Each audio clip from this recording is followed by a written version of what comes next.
Começa agora o programa Bem Viver, uma prosa sobre saúde, bem-estar, comida e agroecologia. Produção Rádio Brasil de Fato.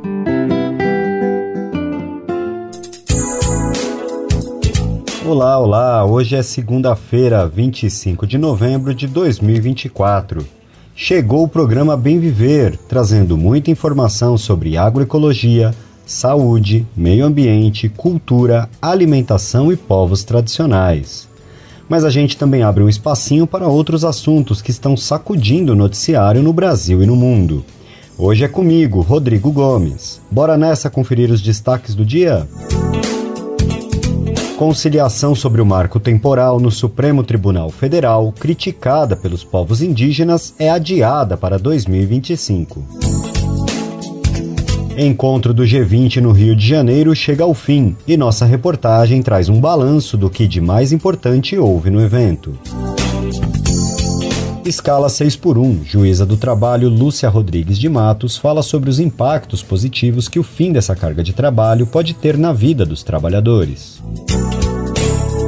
Lideranças indígenas e organizações protestam na COP29 para denunciar os impactos do escoamento de soja na Amazônia por meio do ferrogrão. Após o indiciamento do ex-presidente Jair Bolsonaro e mais 34 pessoas por tentativa de golpe de Estado no Brasil em 2022, vamos entender quais são os próximos passos do processo. Na entrevista do dia, vamos entender o que é a teologia negra, com o teólogo, pastor e pesquisador Ronilson Pacheco. E vamos ainda conhecer a Bienal de Havana, em Cuba, que chega à sua 15ª edição como ponto de encontro da arte do Sul Global. Bora com a gente conferir tudo agorinha mesmo. A conclusão dos trabalhos do Grupo de Conciliação sobre o Marco Temporal no STF, o Supremo Tribunal Federal, foi prorrogada para 28 de fevereiro de 2025. A decisão foi do ministro Gilmar Mendes, articulador do grupo, para debater a tese ruralista do Marco Temporal. As reuniões começaram em 5 de agosto e estavam previstas para encerrar em 18 de dezembro. Desde a sua criação, a Comissão Especial de Conciliação é criticada pelo movimento indígena. Em 28 de agosto, a APIB, Articulação dos Povos Indígenas do Brasil, se retirou do espaço por considerá-lo uma farsa e um ataque à vida dos povos indígenas. Mendes então determinou que o Ministério dos Povos Indígenas indicasse um representante indígena de cada região do país para compor o grupo. O marco temporal é a tese segundo a qual só podem ser demarcadas as terras indígenas que estivessem ocupadas por seus povos originários em outubro de 1988, data da promulgação da Constituição. A tese foi considerada inconstitucional em setembro de 2023 pelo próprio STF. Dias depois, o Congresso Nacional aprovou a Lei 14.701 de 2023, que instituiu como legislação o marco temporal. Com isso, a Suprema Corte recebeu ações opostas para decidir sobre a validade desta lei. Por um lado, a APIB, a Rede Sustentabilidade e o PSOL entraram com uma ação direta de inconstitucionalidade, pleiteando a derrubada definitiva do marco temporal. Por outro lado, o PL, Republicanos e o PP, representando o setor ruralista, apresentaram uma ação declaratória de constitucionalidade para respaldar a nova lei. A partir disso, o ministro Gilmar Mendes optou por criar a Comissão Especial de Conciliação. A indefinição sobre o marco temporal é indicada pelos povos originários como um estímulo para o acirramento da violência contra os indígenas. Brasil encerra a cúpula do G20 com criação de aliança global contra a fome e a pobreza, um legado de Lula. O G20, grupo que reúne as 20 maiores economias do mundo, se reuniu no Rio de Janeiro entre os dias 18 e 19 de novembro e o Brasil de fato esteve presente. Confira um resumo de como foi essa cúpula que pela primeira vez foi realizada no Brasil. A reportagem é de Leonardo Fernandes. Foram 2 dias de reuniões. Entre 18 e 19 de novembro, os chefes de Estado e governo de 39 países, além de 16 organismos internacionais, se reuniram no Rio de Janeiro. A principal proposta da presidência brasileira à frente do G20 foi a Aliança Global contra a Fome e a Pobreza, que pretende alcançar mais de 500 milhões de pessoas em situação de insegurança alimentar no mundo. A iniciativa foi lançada pelo presidente Lula ainda no primeiro dia de cúpula. A fome e a pobreza não são o resultado da escassez ou de fenômenos naturais. A fome, como dizia o cientista e geógrafo brasileiro Josué de Castro, a fome é a expressão biológica dos males sociais. É produto de decisões políticas que perpetuam a exclusão de grande parte da humanidade. Com a aliança, vamos articular recomendações internacionais, políticas públicas eficazes e fontes de financiamento. O Brasil sabe que é possível. A Aliança Global contra a Fome teve a adesão de 82 países, 24 organizações internacionais e 31 organizações filantrópicas e não governamentais, o que foi celebrado pelo ministro do Desenvolvimento Social e Combate à Fome, Wellington Dias. Todos os países do G20 que fizeram o uso da palavra manifestaram o compromisso de, além de cumprirem com os termos da aliança nos seus países, vocês sabem, tem países já bem desenvolvidos com um índice de insegurança alimentar bem baixo, ou um índice de pobreza também muito baixo, mas todos se comprometeram a trabalhar os seus planos no sentido de também contribuir reduzindo ainda mais insegurança alimentar e pobreza, e o mais importante, de contribuir, ou seja, de contribuir com recursos financeiros e contribuir também com conhecimento. Na sessão que debateu a necessidade de reforma do sistema de governança global, o presidente brasileiro enviou algumas mensagens indiretas ao colega argentino, Javier Milei, ao citar uma série de acordos sobre os quais a Argentina manifestou dissenso. Não é surpresa que a desigualdade fomente ódio, extremismo e violência, nem que a democracia esteja sob ameaça. A globalização neoliberal fracassou. Impasses recentes em torno do Tratado de Pandemias, do Pacto para o Futuro e da COP da Biodiversidade de Cali mostram que a diplomacia vem perdendo terreno para a intransigência. Lula ainda criticou o Conselho de Segurança da ONU e defendeu uma reforma dos mecanismos de governança. A omissão do Conselho de Segurança tem sido ela própria uma ameaça à paz e à segurança internacional. O uso indiscriminado do veto torna o órgão refém dos 5 membros permanentes. Do Iraque à Ucrânia, da Bósnia a Gaza, consolida-se a percepção de que nem todo o território merece ter sua integridade respeitada e nem toda vida tem o mesmo valor. Intervenções desastrosas subverteram a ordem no Afeganistão e na Líbia. A indiferença relegou o Sudão e o Haiti ao esquecimento. Sanções unilaterais produzem sofrimento e atingem os mais vulneráveis. Já o segundo dia de reuniões foi dedicado ao debate sobre o enfrentamento às mudanças climáticas e a proteção das populações mais vulneráveis. O presidente Lula cobrou dos países mais ricos que reduzam o prazo para o cumprimento das metas estabelecidas pela Agenda 2030 da ONU. Aos membros desenvolvidos do G20, proponho que antecipe suas metas de neutralidade climática de 2050 para 2040 ou até 2045. Sem assumir suas responsabilidades históricas, as nações ricas não terão credibilidade para exigir a ambição dos demais. Como já era esperado, a declaração final da 19ª cúpula do G20 menciona as guerras na Ucrânia, na faixa de Gaza e no Líbano, sem condenar os países responsáveis por esses conflitos. As resoluções contidas no documento não têm caráter vinculante, ou seja, cada país pode decidir segui-las ou não. Ao final da cúpula, o Brasil passou a presidência temporária do G20 para a África do Sul, que vai liderar o bloco pelo próximo ano. Do Rio de Janeiro, da Rádio Brasil de Fato, Leonardo Fernandes. Uma manifestação realizada no final da COP29 em Baku, capital do Azerbaijão, denunciou os impactos do projeto do Ferrogrão e de outras obras de infraestrutura na Amazônia. O protesto, realizado por lideranças indígenas e organizações, foi feito na área em que representantes dos países se reúnem para discutir e negociar acordos. Vamos entender tudo com Douglas Matos. Na COP29, em Baku, no Azerbaijão, lideranças indígenas e organizações denunciaram os impactos do projeto da Ferrogrão e de outras obras de infraestrutura na Amazônia. O protesto foi organizado na chamada Zona Azul do evento, um espaço onde ocorrem as negociações oficiais, reuniões de grupo de trabalho e sessões plenárias da Conferência Climática. Nessa área, representantes dos países se reúnem para discutir e negociar acordos, além de tomar decisões.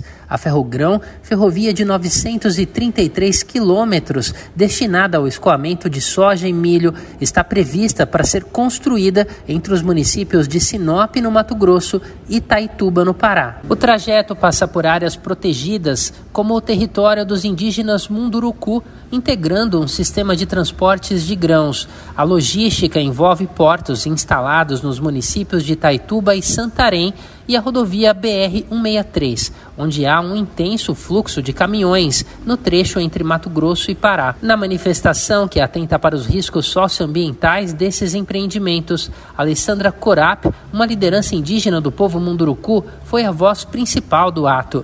Ela leu uma carta do Rio Tapajós para o Mundo, documento que marcou neste mês o encerramento do 7º grito ancestral do povo Tupinambá, no Pará.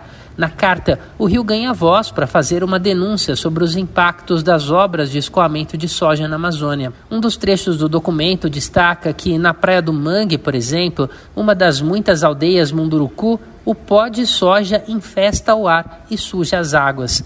O texto também aponta para outras ameaças, como a construção de dezenas de barragens hidrelétricas. Os manifestantes ainda criticaram o que chamam de contradição entre o discurso climático do governo brasileiro na COP29 e as ações que promovem obras como a Ferrogrão. O protesto ocorreu em meio a ações de setores do governo brasileiro para acelerar projetos ferroviários e outras obras, incluindo em áreas de biomas protegidos. Nesta semana, o Ministério dos Transportes emitiu uma diretriz que transfere para a União o licenciamento ambiental dessas obras. O objetivo foi buscar segurança jurídica para atrair investimentos. Organizações ambientais veem a medida como um retrocesso que ignora os impactos sociais e ambientais. A ONG Terra de Direitos, por exemplo, destaca o caráter excludente do planejamento das obras, já que não houve participação de comunidades que vivem na região. Além da entidade, participaram da manifestação na COP29 o MAB, Movimento dos Atingidos por Barragens, a Associação Pariri e o Engaja Mundo. De São Paulo, da Rádio Brasil de Fato, com reportagem de Carolina Batayer. Locução, Douglas Matos. Foi definida a retomada do Luz para Todos em Minas Gerais, após articulação entre o governo Lula e deputados mineiros. Interrompido há 6 anos, desde o início do mandato do governador Romeu Zema do Novo, o programa é considerado essencial por especialistas. Vamos entender com Douglas Matos. Foi definida a retomada do Luz para Todos em Minas Gerais, após a articulação entre o governo Lula e deputados mineiros. Interrompido há 6 anos, desde o início do mandato do governador Romeu Zema, do Partido Novo, o programa é considerado essencial por especialistas. Relançado em 2023, a política pública foi concebida no ano 2000 originalmente, como um instrumento de desenvolvimento e inclusão social. A finalidade é a universalização do acesso e do uso da energia elétrica. Na época, o IBGE, o Instituto Brasileiro de Geografia e Estatística, identificou a existência de pelo menos 2 milhões de residências rurais sem acesso ao serviço. Esse número representava cerca de 10 milhões de brasileiros.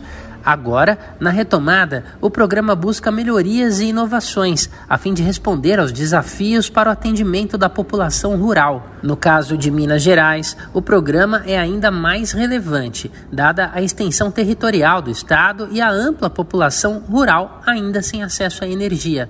Mesmo assim, há cerca de 6 anos, a CEMIG, que é a Companhia Energética de Minas Gerais, sob gestão indicada por Zema, encerrou o programa. A alegação, contestada por especialistas do setor, foi de que o Estado já tinha alcançado a universalização do serviço. Na nova fase, o programa agora tem como ação prioritária atender comunidades rurais ligadas à reforma agrária e quilombolas, que há anos aguardam acesso à energia. Ainda neste ano, o Luz para Todos deve beneficiar 192 famílias de comunidades rurais e quilombolas. Além disso, outras 440 famílias em assentamentos do INCRA, o Instituto Nacional de Colonização e Reforma Agrária, e mais 67 que aguardam a certificação. Também serão atendidas as comunidades que vivem nas margens do Rio São Francisco, totalizando mais de 2.000 famílias chamadas vazanteiras e ribeirinhas. As 4.000 demandas de instalação de energia elétrica apresentadas durante a audiência pública na Assembleia Legislativa de Minas Gerais serão atendidas. As regiões mais beneficiadas incluem comunidades isoladas, sobretudo no norte de Minas e no Vale do Jequitinhonha. Estão listados como prioritários no atendimento do programa os municípios de Água Boa, Bambuí, Bonito de Minas, Buritis, Coração de Jesus e Diamantina. A lista inclui ainda Januária, Jaíba, São João da Ponte, Tupaciguara e Uberlândia. Da Rádio Brasil de Fato, com reportagem de Flávia Vilela, em Belo Horizonte, Minas Gerais. Locução, Douglas Matos. O planejamento para um golpe de Estado e assassinato de autoridades brasileiras foi elaborado por membros e ex-integrantes das Forças Armadas, inclusive alguns de alta patente.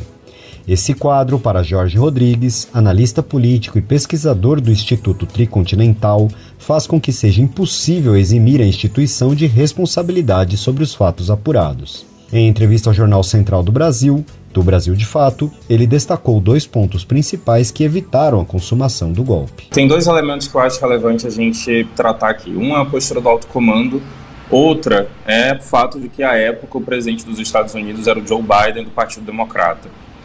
Houve uma movimentação nos Estados Unidos para que o Joe Biden reconhecesse de imediato a vitória eleitoral do presidente Lula, e isso se expressou, de fato, num reconhecimento muito ágil, muito rápido por parte dos Estados Unidos do governo eleito. Esse é o primeiro ponto.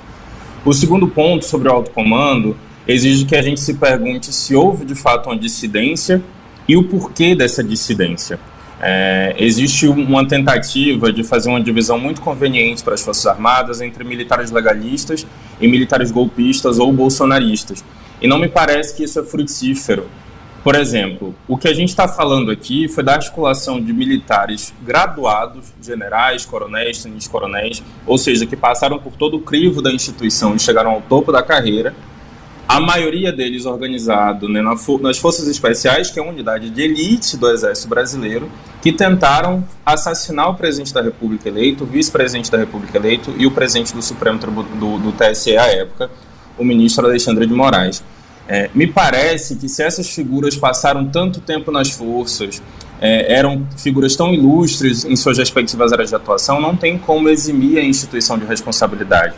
Então, ao que parece, com os elementos que temos hoje, houve sim uma dissidência no alto comando, mas não por essa divisão entre legalistas e golpistas, mas por um cálculo do custo dessa ruptura. Seria um custo alto, principalmente se a gente considera que, à época, o governo dos Estados Unidos já se movia para reconhecer a vitória eleitoral do presidente Lula, e aí a gente coloca um outro questionamento, que é como que seria se fosse um governo do presidente Trump, né?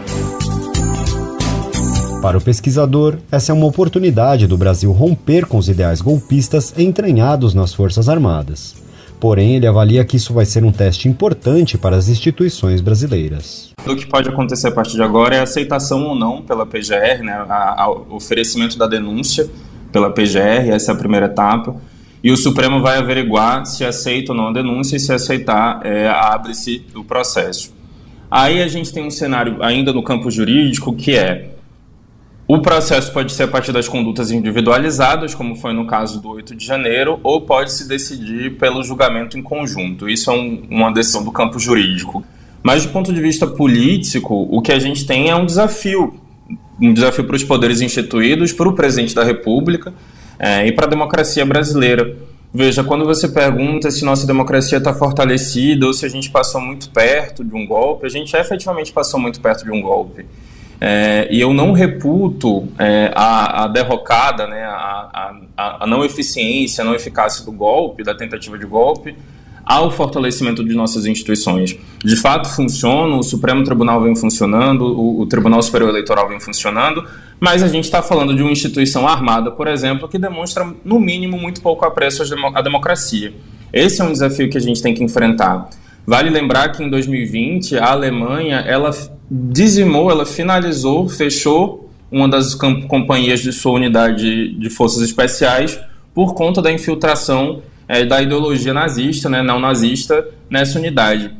Isso porque parte do pressuposto que as instituições armadas, elas têm que, no mínimo, seguir os preceitos democráticos. Do contrário, a gente instaura e convive no país com uma realidade chamada tutela militar. E é esse o cenário que a gente vem vivendo no Brasil, e esse cenário que é o desafio, tanto para o campo popular, quanto para os poderes instituídos e especificamente para o governo Lula.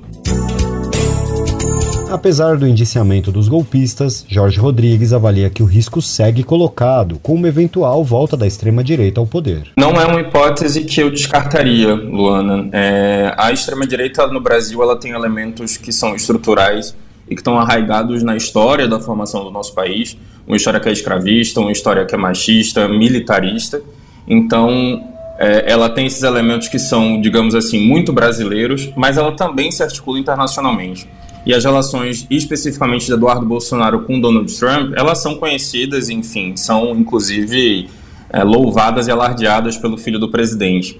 Então, o cenário que se coloca como risco é que no eventual governo Trump, as forças democráticas não encontrem tanta resistência ou tanto apoio internacional para fazer frente a uma eventual tentativa de golpe.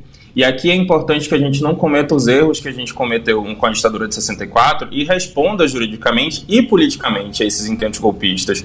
Do contrário, a gente perpetua a impunidade, não fortalece a democracia e, reforço, contrataremos novos 8 de janeiro. E talvez a gente não tenha condição de resistir naquele momento. O Jornal Central do Brasil vai ao ar de segunda a sexta-feira, às 13 horas, na TVT e no YouTube do Brasil de Fato. A 15ª Bienal de Havana promove o encontro de artes do Sul Global, apesar das dificuldades pelas quais Cuba está passando. A 15ª edição da mostra segue em cartaz na capital cubana até fevereiro. Confira na reportagem de Gabriel Vera Lopes, com locução de Raquel Setz. Com o título Horizontes Compartilhados, a capital cubana recebe a 15ª Bienal de Havana, o mais importante evento de artes visuais da ilha caribenha.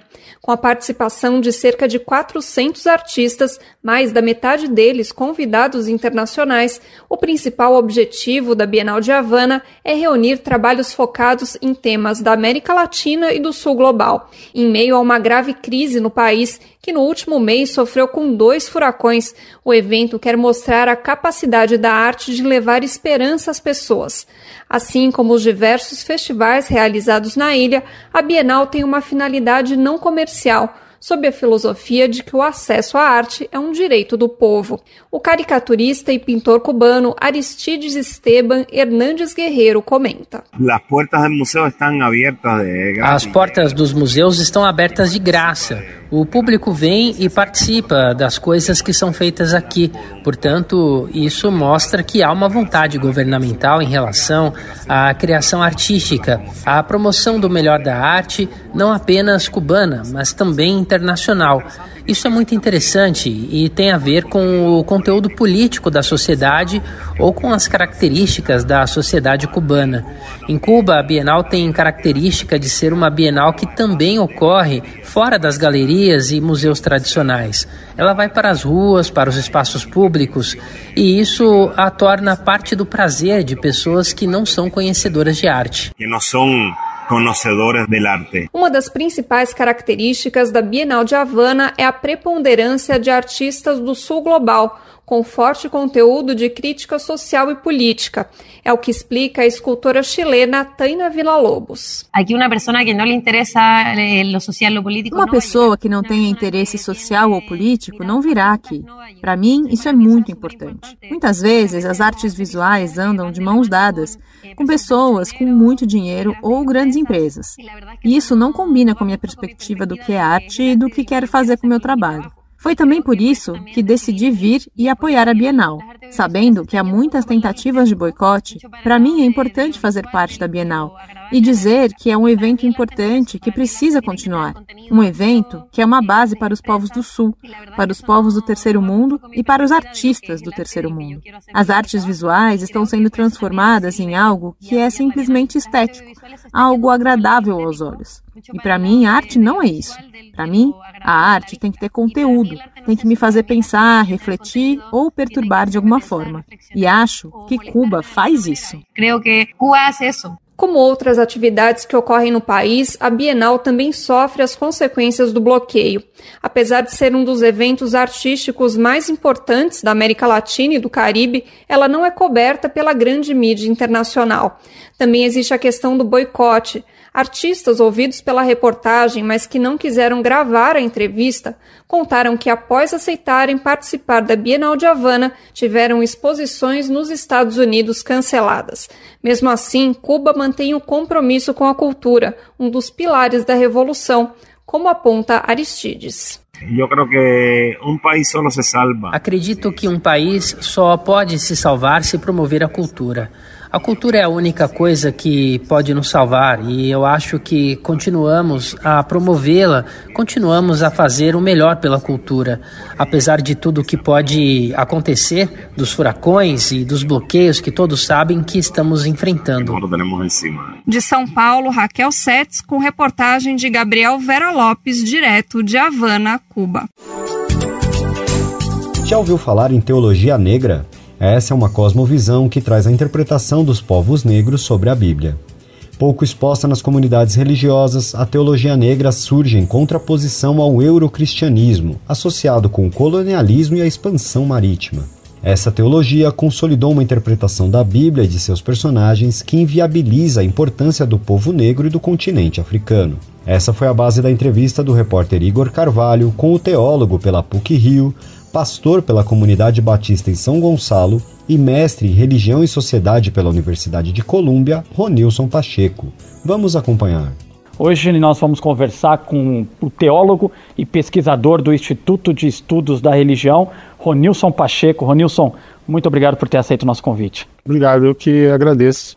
Você lançou em 2019 o livro Teologia Negra, que tem agora sua segunda edição lançada neste ano. Queria que você explicasse um pouquinho para quem está nos assistindo o que é a teologia negra. A teologia negra é uma teologia pensada e construída a partir da experiência, da vivência do povo negro, da comunidade negra, muito territorializada a partir da experiência no continente africano. E ela é uma das teologias que, de alguma forma, é uma resposta a essa ideia, a um certo enfrentamento a essa ideia de uma teologia que se coloca como hegemônica e universal, que obviamente é uma teologia pensada a partir das hermenêuticas, interpretações, da relação com as escrituras, né, com a Bíblia, a partir do continente europeu, seja pelos pais da Igreja Católica, os teólogos católicos, seja pelos protestantes, mas Alélia Gonzalez falava do eurocristianismo, né? Desse cristianismo muito associado com o colonialismo, com a expansão marítima, que no final das contas é o colonialismo, que de alguma forma forjou uma certa interpretação e consolidou uma interpretação da Bíblia, o imaginário das escrituras sobre Deus, dos personagens bíblicos, né? Invisibilizando a contribuição, a história, a presença do continente africano, a história do povo negro, a importância do povo negro.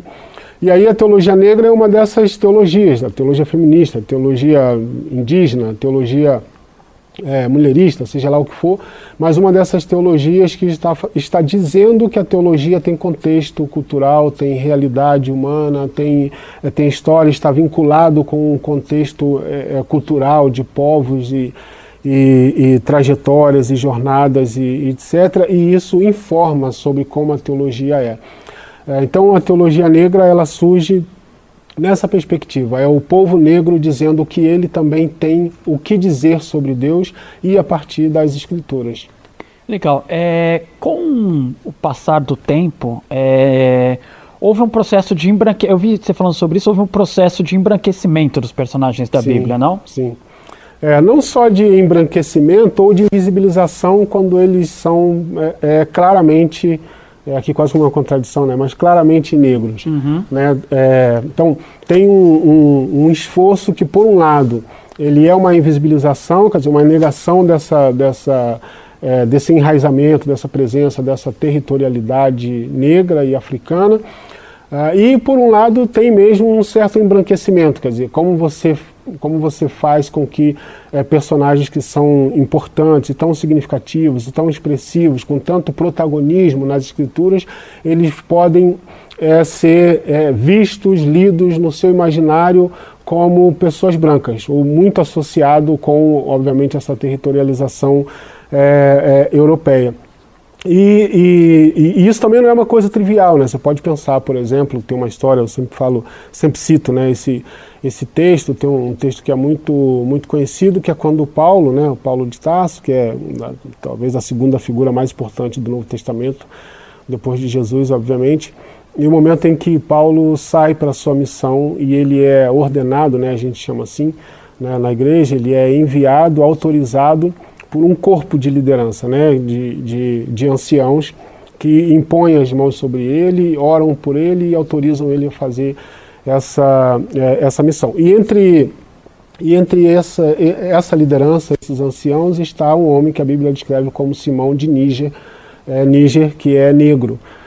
Então, essa informação que parece uma coisa simples, que muita gente diria que ela não faz diferença, que ela não pode ser politizada, mas ela tem um papel importante, porque você está dizendo que existe uma pessoa, existe um indivíduo negro, existe uma mão negra impondo as mãos com autoridade sobre Paulo de Tarso. Mas você diria que esse fenômeno de embranquecimento dos personagens, ou de invisibilização dos personagens, ele é uma construção já de uma leitura europeizada da Bíblia, ou é um fenômeno da indústria cultural, quando a indústria cultural passa a se apropriar da Bíblia como um objeto de entretenimento? Não, porque quando a indústria cultural se apropria, ela se apropria a partir dessa visão. Quer dizer, quando a imagem que a gente tem do Jesus branco, do Jesus europeizado, do Jesus até muito louro, de olhos azuis, que qualquer pesquisador sério sabe que essa imagem ela não comporta, mas quando a indústria cultural faz essa associação,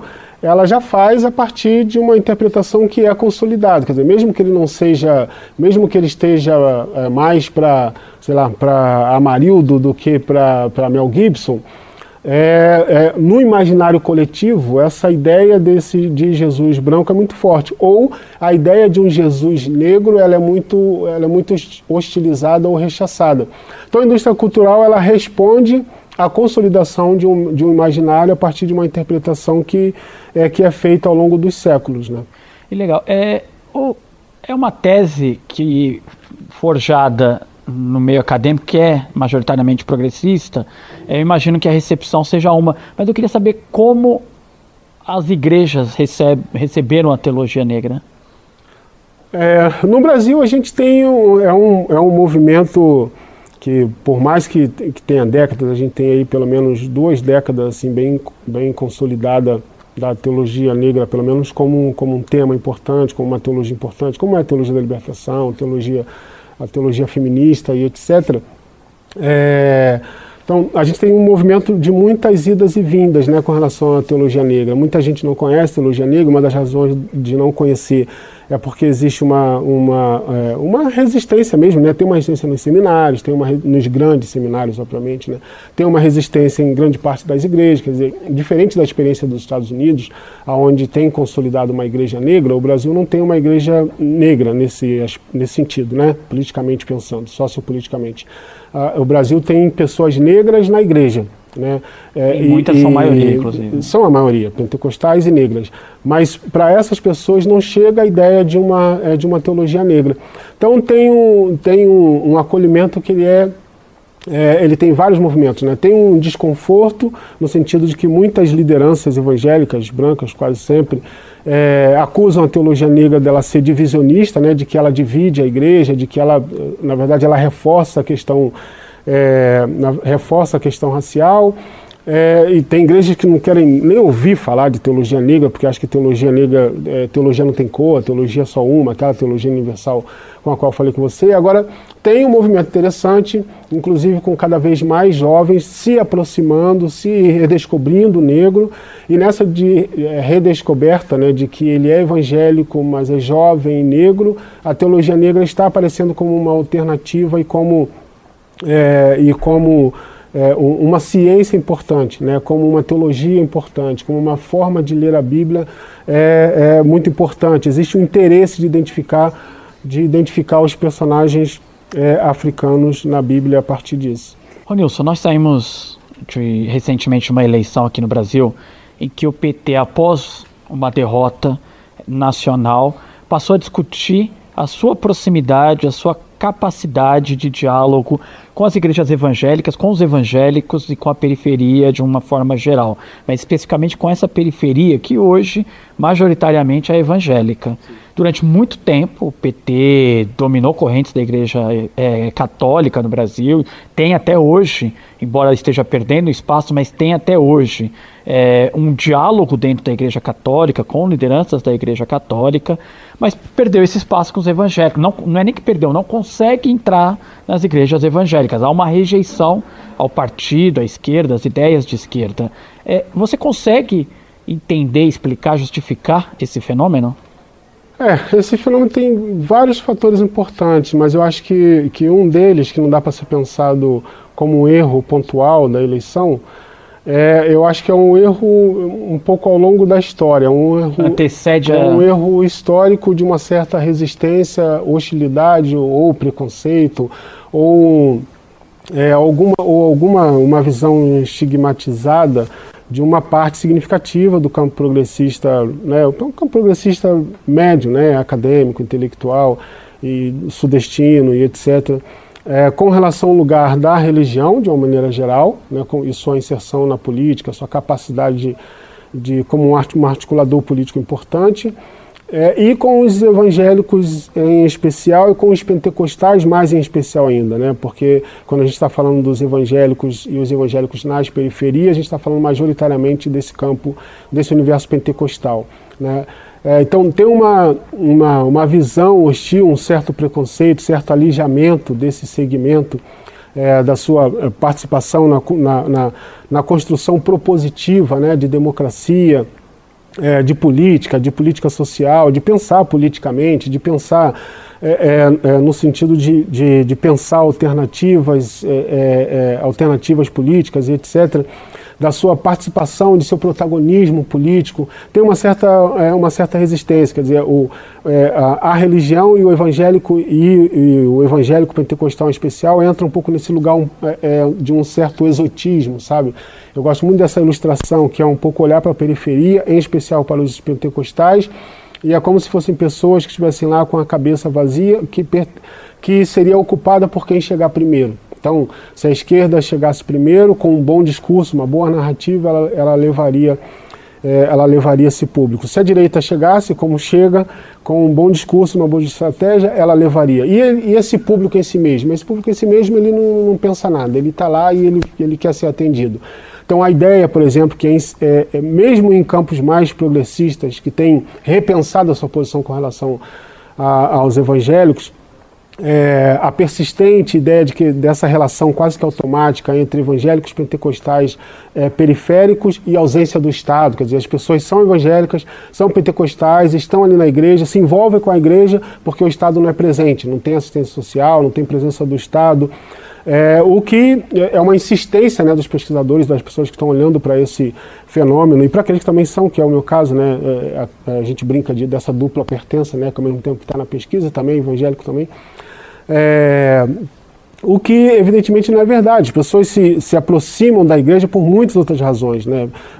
Pertencimento, o reconhecimento, a identidade, tem um senso comunitário que é extremamente importante. Poderia ter todos os instrumentos do Estado ali, mas esse senso de pertencimento, de comunidade, reconhecimento, de autorreconhecimento, essa vivência comunitária, isso não seria substituído pela presença do Estado, e a igreja faz isso de uma maneira muito eficiente. E eu achei interessante como essa sua resposta. Você acha que ao invés de tentar compreender, dialogar, você acha que um problema da esquerda pode ter colocado no evangélico quase como um inimigo ideológico e ter enfrentado mais do que ter dialogado? Foi construído isso gradativamente, quer dizer, eu acho que aumenta esse estigma e essa radicalização a partir do governo Bolsonaro, obviamente, porque a gente sempre lidou com isso de alguma forma, que a gente está há muito tempo dizendo que evangélicos são plurais, que tem uma diversidade de evangélicos, mesmo que sejam minoritários, existe um campo evangélico progressista importante, mesmo uma parte do segmento evangélico, inclusive pentecostal,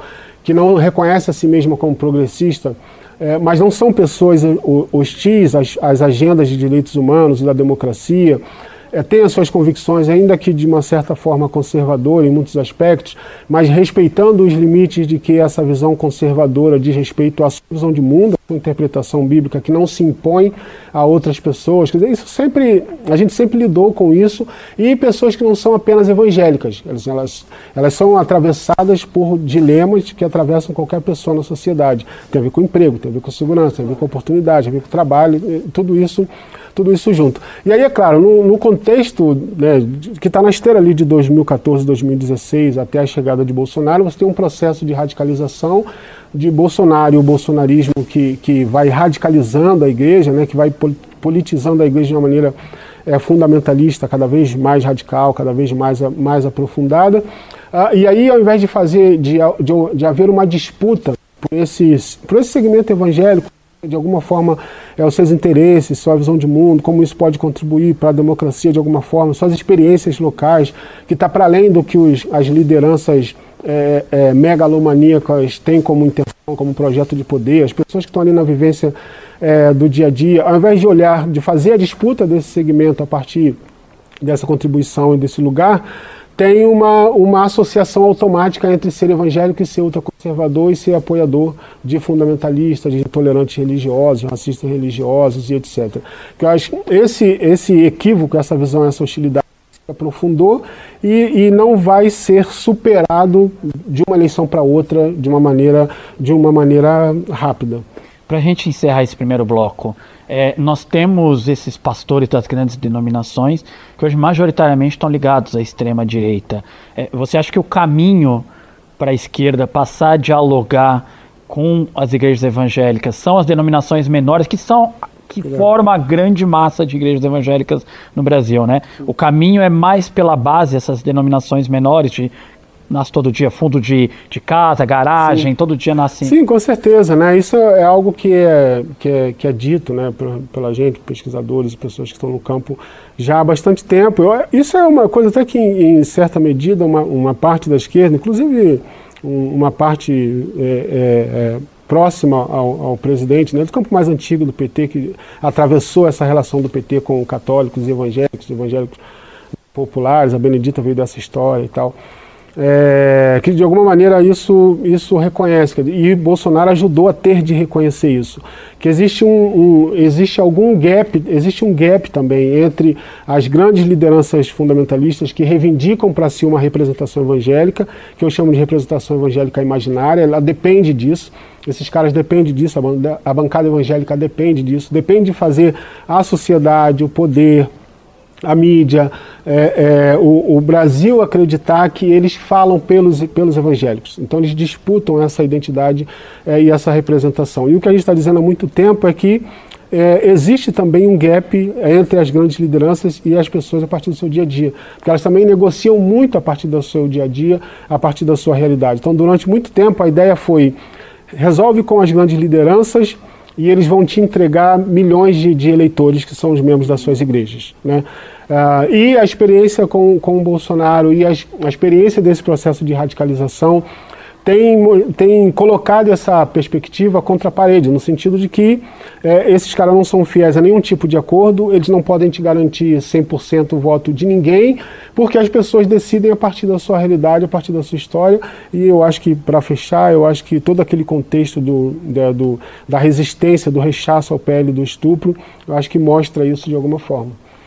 Nós falamos sobre os problemas da esquerda para dialogar com as igrejas evangélicas. Eu queria ir para outra ponta dessa história, que é como a extrema-direita lida com as igrejas evangélicas. Eu li uma aspa tua de um texto que você escreveu que eu achei muito interessante, queria reproduzir aqui. A extrema-direita usa a gramática religiosa para um projeto de radicalização. Eu queria entender que subterfúgios dessa gramática a extrema-direita está usando e que projeto de radicalização é esse? São dois movimentos ou duas frentes, eu diria, distintas, né? Você tem uma parte da extrema-direita no Brasil que está realmente associada com o campo religioso, né? Católico e evangélico. Aqui a gente está falando de evangélico de uma maneira mais específica, mas sempre bom dizer que os católicos têm um papel importante nisso e eles quase sempre passam desapercebidos. Então, que está ligado com o campo religioso evangélico de fato. Você tem grandes lideranças que usaram a sua igreja realmente como incubadoras de fundamentalismo, de radicalização, né? E numa contribuição, aproximação e colaboração muito forte com o governo Bolsonaro, e pós-governo Bolsonaro, de alguma maneira, intensifica esse processo de radicalização. Então, essa afirmação da coisa da gramática religiosa busca fazer uma distinção de que, a partir de uma pesquisa do Isé fez uma pesquisa muito com relação à eleição recente, de que diminuíram os números de candidatos, por exemplo, que usam a identificação religiosa. Tipo, você tinha muito candidatos na eleição anterior que tinha pastor falando de tal, né, irmão falando de tal e tudo. Essa identificação ela diminuiu, os candidatos usaram menos. No entanto, aumenta o número de candidatos que se identificam ou se apresentam nas suas redes sociais, nas suas páginas pessoais, fazendo questão de enfatizar que elas são temente a Deus, ou que elas são crente em Deus, ou que elas colocam Deus, né, família e pátria, ou pátria, Deus e família, ou Deus em primeiro lugar. E aí a gente começa a perceber esse movimento de que, embora não seja diretamente religioso, ou não assuma diretamente um lugar, uma conotação religiosa, a gramática religiosa é usada porque a religião tem uma capacidade de mobilização importante. Então você não precisa de fato estar comprometido com a igreja, você não precisa de fato ser pastor. Sabendo usar os jargões. Mas você sabendo usar os termos, você sabendo usar os conceitos, as expressões, você comunica, você capta, né? Sei lá, o exemplo mais recente talvez pode pegar o Marçal, que usava muito, né? Ele fazia muito essa referência de associar a política dele, o projeto político dele, com a ideia do reino, né? Que ele só precisa falar que é reino. Então, o jornalista pode não saber, as pessoas podem não saber, o analista pode não saber, mas as pessoas religiosas, evangélicas sabem. Ele fala reino e as pessoas entendem que ele está falando de reino de Deus. Então, essas expressões e essas inspirações, que você inspira as suas ideias em autores cristãos conservadores, né? Seja de literatura, seja de ideia política, de ideia filosófica, de ideia teológica. Você usa expressões teológicas, você usa conceitos teológicos, você usa toda aquela expressão do próximo, né? Você usa toda essa ideia da relação de Deus com o indivíduo, né? Da individualidade, do mérito, etc. Você passa pelas... É como se fosse uma linguagem codificada, né? Que grande parte da mídia mainstream, dos analistas, do campo secular da sociedade não entende, acha até meio esdrúxulo, mas quem entende se conecta, sabe? Sabe que tem uma relação, quer dizer, a minha decisão política eu vou tomar a partir daquilo que que Deus quiser ou que Deus decidir. Você não vai à igreja, você não ora por isso, não reza por isso, não faz nenhuma questão disso no dia a dia. Mas é importante que você diga que Deus é um pouco o centro do que você está pensando politicamente. Então isso eu estou chamando de gramática religiosa. A extrema-direita entendeu entende a capacidade de mobilização social e de inspiração que a religião tem, e ainda que não se associe religiosamente, às vezes tem políticos que é até um mistério, né? A gente fica pensando, fulano é católico ou evangélico, a gente não sabe. E ele também não faz questão de dizer publicamente ou se definir. Ele fica usando ali, fica navegando com a gramática religiosa, pegando os segmentos em várias frentes.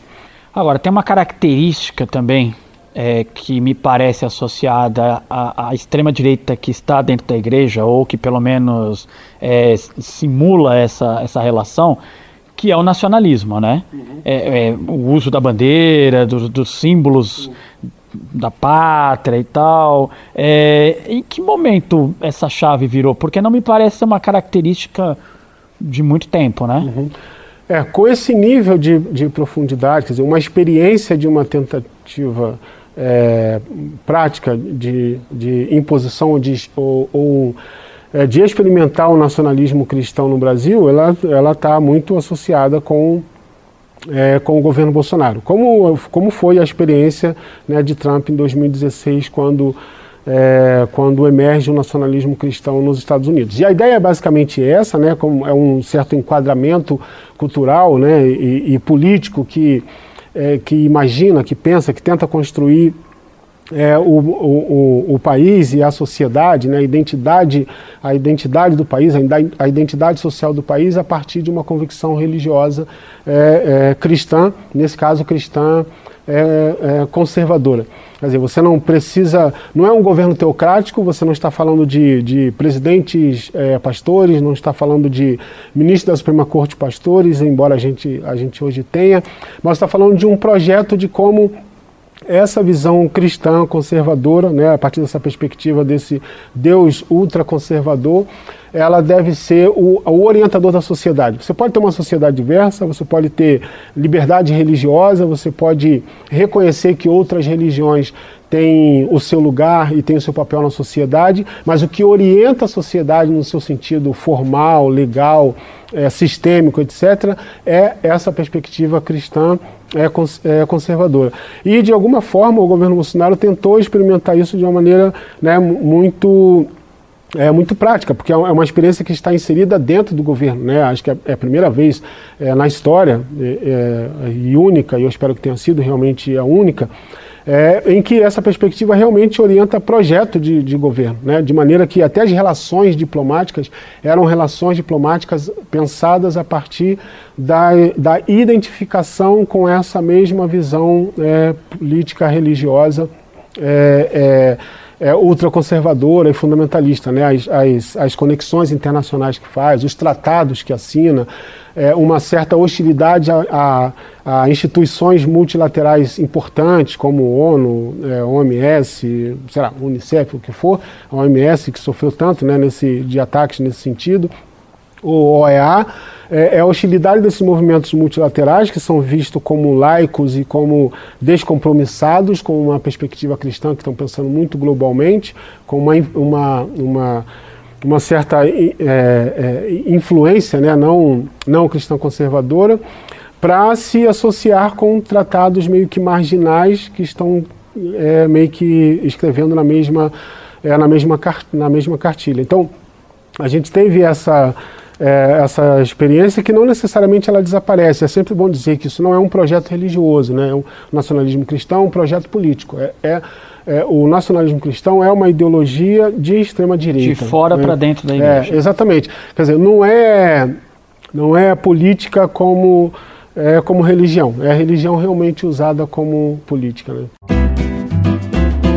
Programa Bem Viver. Sua edição diária sobre saúde, bem-estar, comida e agroecologia.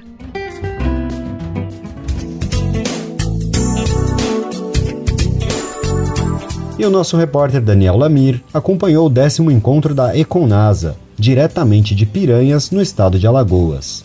Quem tem escutado o Bem Viver durante essa semana já sabe do que eu estou falando.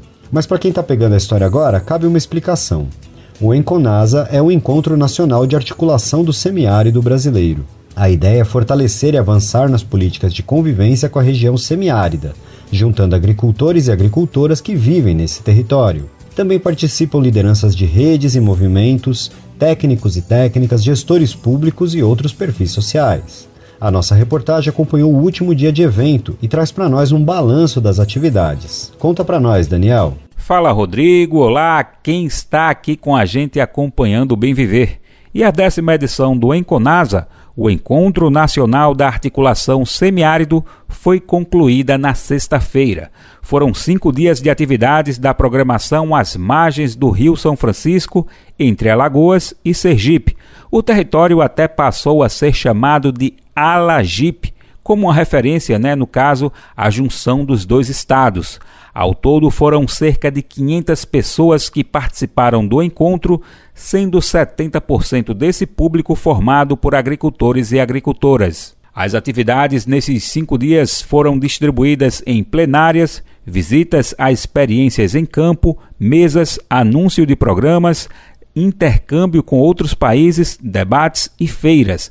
Elas avançaram na proposição de políticas públicas para o desenvolvimento e a promoção do bem viver dos povos da região semiárida no Nordeste e de Minas Gerais. O encerramento foi na sexta com o chamado Águas do Bem Viver, ato em celebração a 40 mil novas tecnologias para a convivência com o semiárido. A atividade serviu para anunciar, as conquistas mais recentes da Rede ASA na execução de políticas públicas para a convivência com o semiárido. Nesse caso específico, estamos falando da construção de tecnologias para captação e armazenamento da água da chuva. Esse ato final foi realizado na cidade de Canindé de São Francisco, em Sergipe, e contou com a presença de lideranças da ASA, de movimentos populares e da gestão pública. Entre eles estava Gilberto Carvalho, secretário nacional de Economia Solidária, que participou do evento e destacou a importância dos 25 anos da ASA. Parabéns pelos 25 anos da nossa ASA. Bendita hora que foi criada esta ASA, que mudou a cara do sertão e do semiárido. A cada edição, o Enconasa fortalece a caminhada da ASA em suas proposições de convivência com o semiárido, destacando práticas e saberes sustentáveis com o clima. Nesse sentido, foram apresentadas propostas como uma iniciativa democrática de produção de energia solar fotovoltaica para as famílias agricultoras, além de serem compartilhadas proposições no avanço do saneamento rural específico para a região. O Enconasa teve o apoio do Ministério do Desenvolvimento e Assistência Social, Família e Combate à Fome, MDS, da Prefeitura Municipal de Piranhas, da Caritas Francesa e patrocínio da Fundação Banco do Brasil. De Canindé do São Francisco para a Rádio Brasil de Fato, Daniel Lamir. Notícias boas agora. A taxa de desemprego caiu em 7 estados no terceiro trimestre deste ano na comparação com o trimestre anterior. Nos demais estados, a taxa se manteve estável, de acordo com a PNAD, a Pesquisa Nacional por Amostra de Domicílios, divulgada na sexta-feira, dia 22, pelo IBGE. A maior queda foi observada na Bahia, onde a taxa recuou 1,4 ponto percentual, passando de 11,1% no segundo trimestre para 9,7% no terceiro trimestre. Os outros 6 locais com queda foram Rondônia, Rio de Janeiro, Mato Grosso, Pernambuco, Rio Grande do Sul e Santa Catarina. Apesar da queda, Pernambuco continua sendo o estado com a maior taxa de desemprego. Já Rondônia apresenta a menor taxa do país. A taxa de desemprego nacional, divulgada no fim de outubro, recuou para 6,4% no terceiro trimestre, inferior ao observado no segundo trimestre deste ano, quando ficou em 6,9%, e no terceiro trimestre de 2023, quando ficou em 7,7%. Na comparação com o terceiro trimestre do ano passado, a taxa de desemprego recuou em 13 unidades da federação, com destaque para o Amapá, Bahia e Pernambuco. E o 13º salário deve ser pago aos trabalhadores, aposentados, pensionistas e servidores até o dia 30 de novembro. Têm direito ao 13º salário os trabalhadores do mercado formal, inclusive os empregados domésticos, os beneficiários da Previdência Social e aposentados e beneficiários de pensões. Os empregadores e o governo federal podem dividir o pagamento em 2 parcelas, sendo a primeira de 50% do salário a ser finalizada até a semana que vem. A segunda pode ser paga até o dia 20 de dezembro, mas o valor dessa, no entanto, é menor que o da primeira devido à dedução de impostos de renda e do INSS.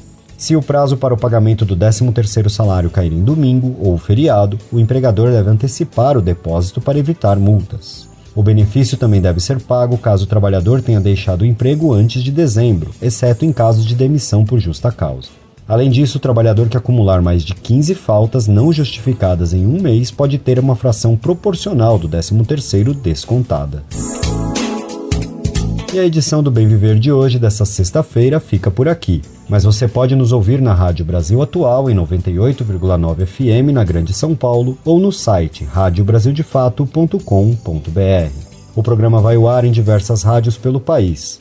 A lista completa de emissoras que retransmitem o Bem Viver você encontra no nosso site, na matéria de divulgação diária do programa. E aproveitamos para agradecer esses veículos por estarem com a gente. O Bem Viver também fica disponível como podcast no Spotify, Deezer, iTunes e YouTube Music.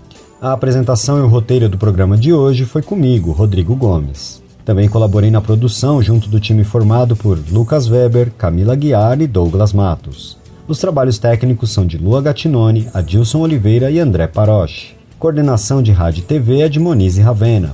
Diretora de programas de áudio, Camila Salmásio. Direção executiva, Nina Fidelis. E o apoio de toda a equipe de jornalismo do Brasil de Fato. Você ouviu o programa Bem Viver, uma prosa sobre saúde, bem-estar, comida e agroecologia. Produção Rádio Brasil de Fato.